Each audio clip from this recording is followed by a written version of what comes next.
Hello guys, आज हम लोग बात करेंगे रेमन डिनो के ऊपर। रेमन डिनो बहुत ज़्यादा फेमस चल रहे हैं आजकल यूथ में, और बहुत ही ज़्यादा फेमस चल रहे हैं क्लासिक फिजिक कैटेगरी में। सबसे one of the best body builder हैं वो अभी वर्ल्ड के।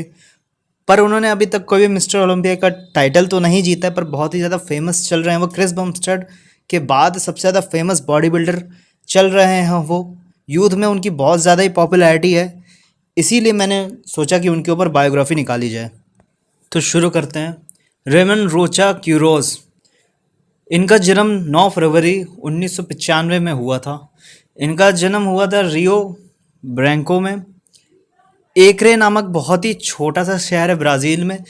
ये इतना छोटा शहर है कि मतलब ज़्यादा उधर फैसिलिटीज़ भी नहीं है। ब्राज़ील में बहुत बड़े बड़े शहर हैं, पर उनमें से बहुत ही छोटा सा शहर है, बहुत छोटी सी जगह है ये। वहाँ से रेमन डिनो आते हैं, शायद इसीलिए इतने ज़्यादा फेमस भी है आज ये, क्योंकि ये मेन स्ट्रीम जगह से नहीं आते जहाँ पे बहुत ज़्यादा फैसिलिटीज़ है। इन ये जहाँ पे रहते हैं एकरे में, पहले वहाँ पे जिम भी नहीं हुआ करते थे, तो ये खुले में ही वर्कआउट किया करते थे। खुले में कैलिस्थेनिक्स की एक्सरसाइजेस किया करते थे और बॉडी वेट वर्कआउट ज़्यादा किया करते थे, क्योंकि वहाँ पे डंबल्स नहीं रहते थे। बॉडी वेट्स से ही वो वर्कआउट किया करते थे वहाँ पे।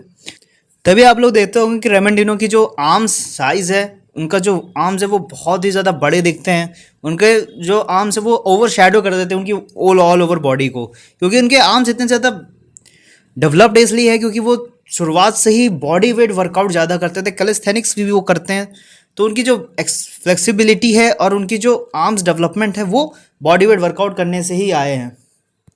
पर रेमन डिनो ने उस वक्त हार नहीं मान दी, और वो जिम ना जाके खुले गार्डन्स में जाके कहीं भी कुछ भी मिल जाए तो उसमें लटक के वर्कआउट अपना कंप्लीट करते थे। और अब बहुत ही अच्छी फिजिक उन्होंने बना ली थी बिना जिम जाते हुए। ना ही वो एक बहुत ही ज़्यादा गरीब घर से भी आते थे, तो उनके पास ज़्यादा फैसिलिटीज़ भी नहीं है, ज़्यादा प्रॉपर डाइट भी नहीं ले पाते थे वो। इवन उनको मीट चिकन ये सब भी नहीं मिलता था ज़्यादातर वहाँ पे।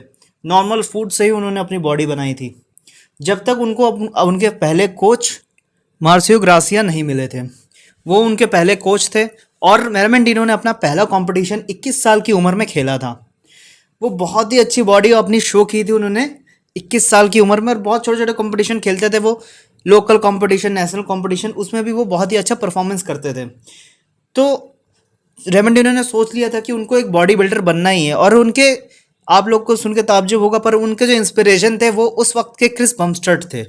क्रिस बमस्टेड ने उन्हें बहुत ज़्यादा इंस्पायर किया था। पर रेमन डिनो को ये चीज़ नहीं पता थी कि रेमन डिनो आगे जाके क्रिस बमस्टेड के साथ भी स्टेज शेयर करेंगे।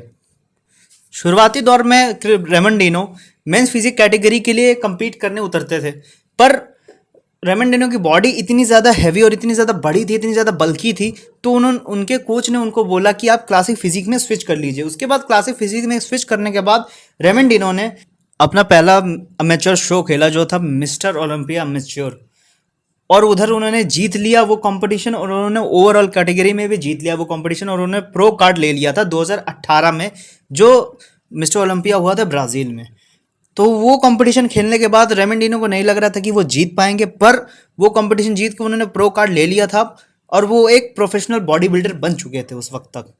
उसके बाद रेमन डिनो ने अपनी बॉडी के ऊपर और काम किया, क्योंकि उनको भी पता था कि उनकी बॉडी इतनी ज़्यादा डेवलप्ड नहीं है कि वो प्रो कंपटीशन जीत के मिस्टर ओलंपिया में compete कर सके। इसलिए उन्होंने कुछ दिन का गैप लिया और अपनी बॉडी के ऊपर बहुत ही ज़्यादा काम किया। उन्होंने अपनी बॉडी को बहुत ज़्यादा डेवलप किया। उसके बाद रेमन डिनो उतरे डायरेक्ट 2021 में, और उन्होंने compete किया यूरोपा प्रो शो में, और वहाँ पे उनकी प्लेसिंग आई थी सेकंड।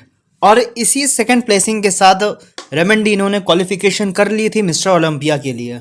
और 2021 के मिस्टर ओलंपिया में वो पहली बार ओलंपिया स्टेज में उतरे, और रेमन डिनो की मिस्टर ओलंपिया में प्लेसिंग आई पहली बार जो उतरे, वो उनकी आई थी 5th प्लेसिंग, जो कि बहुत ही अच्छी प्लेसिंग मानी जाती है। अगर पहली बार कोई बॉडी बिल्डर मिस्टर ओलंपिया में उतर रहा है, बहुत ही डिसेंट प्लेसिंग है ये, क्योंकि उस साल के कंपटीशन में बहुत ही बड़े बड़े बॉडी बिल्डर्स भी उतरे थे, जैसे क्रिस बमस्टेड, ब्रियन एंसले, और बहुत ही बड़े बड़े बॉडी बिल्डर थे उस वक्त के।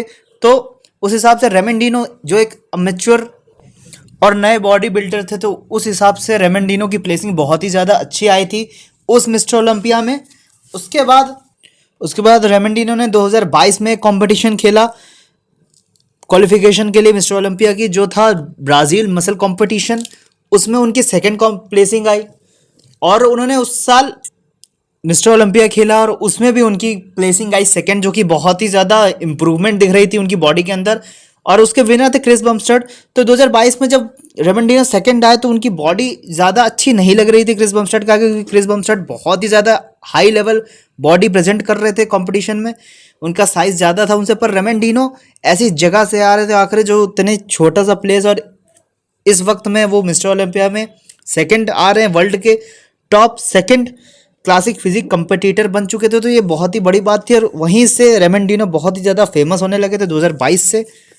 उसके बाद रेमंडिनो ने आर्नोल्ड क्लासिक खेला 2023 का, जिसमें वो ऑल ओवर विनर रहे। क्लासिक फिजिक में विनर थे, वो फर्स्ट आए थे, जिसमें वो बहुत ज़्यादा इंस्पिरेशन भरी बॉडी दिखा रहे थे, बहुत ज़्यादा इंस्पायर्ड हुए थे लोग उससे, तो बहुत ही ज़्यादा फेमस हो गए थे रेमंडिनो तब से ही 2023 में जब आर्नोल्ड क्लासिक जीते थे वो, और उनकी बॉडी भी बहुत ज़्यादा अच्छी लग रही थी।